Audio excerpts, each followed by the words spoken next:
Hi everyone, in this video I'm going to be doing this little door. Now this is in the Ivy's house from the Halloween download that Johanna Basford did from Ivy in the Inky Butterfly, and I just thought it might be fun to show you how I go about tackling this door. Now I've done the door frame, I did it the same way as the window frames, which are in a previous video, so you can have a little look at that, and we'll go on with the door. Now I'm start, oh gosh, the lamp is so bright, there we go, with the brown ochre 182. This is the sort of palest brown in the polychromo set, and I'm just going to give it a colour all over gently with the brown ochre just to start off. Now I'm going to leave the hinges and the handle, and we'll do those differently. So this is for the wood. I'm thinking the door's wooden. Of course you could do it painted wood, but I always seem to end up doing my doors brown, as if they're just varnished wood. Not really sure why, but this looks like a castle door, and I always think they're brown. So okay, so now we've got a basic layer down, I start to think about where it might be darker. So I'm thinking under the hinges there's going to be some shadow, so I just start marking out those shadow areas. And under the handle here, and I'm thinking it also likely to be darker at the bottom. Now starting to think that as it's wood it's going to have lines, so I'm going to start to mark some lines onto the door. Now you could do this really fancy and do a sort of wood grainy type pattern. I'll just get my pad, I'll show you, because wood grain you would sort of do, and it would be like rounded with the sort of circles and things like that if you wanted to do it quite fancy, but because this is such a small door I'm just going to do lines. I'm not going to worry too much about the small details. It's quite the joy of having smaller pictures, and I think there'll be shadow from the frame all the way around the edge a little bit as well, so just go around with that.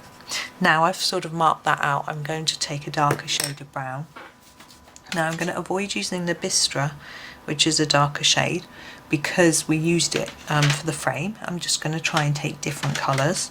So I'm going to use the Van Dyck Brown, and that's the number. Let's try and shade the light. There you go, 176.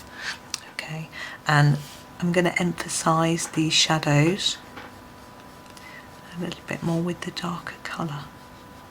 Now we're going to do the what are they? I don't know what these things called. No idea. So I guess it's part of the hinge, isn't it? We're going to do those in a sort of silvery colour, and we'll do the door handle to match. Although I'm thinking whether gold might look better, but I think we'll stick with the silver idea. And so I'm just improvising here with a few lines up and down, thinking it would be darker near the bottom of the door. And sometimes you get splits and things in the wood down at the bottom as well. Now I'm also going to emphasise the lines here. I'm just going to go over these in my darker colour, like this. I don't want it to look like it's a black line, I want it to look more like it's a shadow between the pieces of wood. Now, the shadow isn't quite touching the knob, it needs to. Okay, and now lastly I will do some little tiny lines on the door to look like the wood grain a little bit more. I use my dark sepia, big fan of the dark sepia, and it's nice and sharp as well, which is good. I'm just going to put some lines through, little mini lines, thinking about the scale of the door.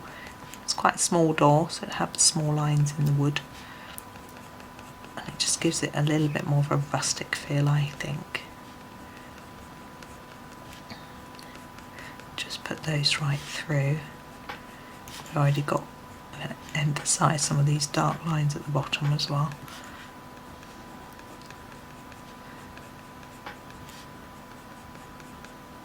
A bit more down here. There we go, and also go back over the shadows. Dark sepia is a great colour for shadow. You can see it pulls that out and makes it look a little bit more three-dimensional. Go all the way around.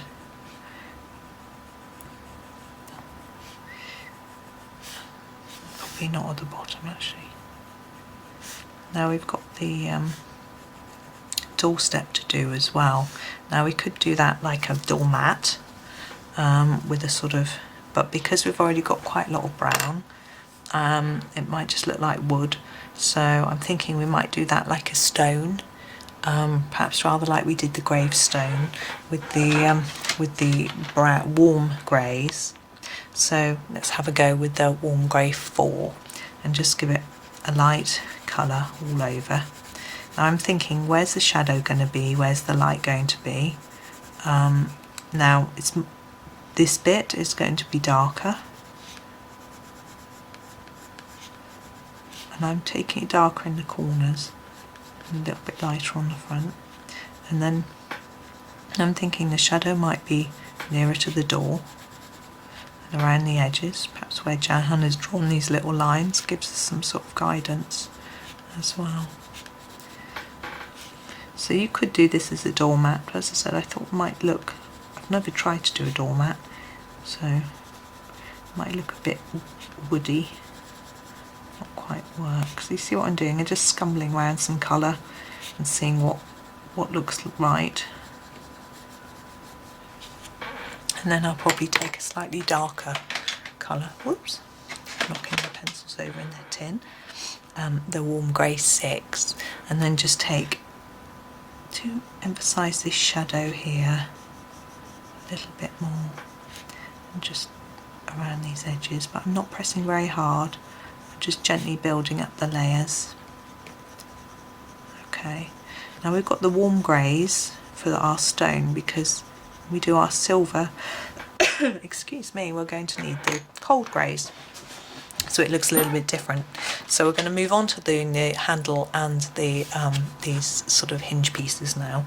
And actually I've got the wrong one. We're going to start with our darkest grey, and I'm going to use the cold grey 6, and now I'm thinking it'll be darker here. And actually I'm pressing quite hard now and then reducing the pressure as I push towards the centre. And here. And here. Now with the handle I'm thinking it's going to be darker at the bottom. Okay, and then I'm going to take my next colour, which I'm going to go down a couple and do the cold grey 4, sorry, my Roman numerals, terrible.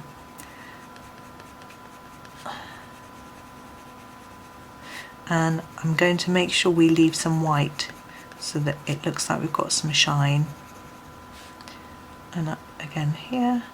Now I'm thinking the shine's going to be more in the middle of the handle, so we're trying to leave that little gap in the centre. And then we're taking our, this is the one I'm going to use, so it really doesn't show up, cold grey 2, and use it for the, take it almost to the middle but leave some white still. Now I find how much white you leave depends on what you're doing. I'm having a look, I think that's okay. And with this one I'm going to take it over the top and leave the white in the centre. And I also think that makes it look a bit more rounded. Now I'm going to match in this silver with the 2 candlesticks, and also take this part from the door to do on the shutters and make silver hinges here. And this looks to me like a boarded up window, so I'm going to put the wood there as well. So I'm going to repeat that through, and then maybe come back to show you how to do the cauldron. So thank you for watching and happy colouring.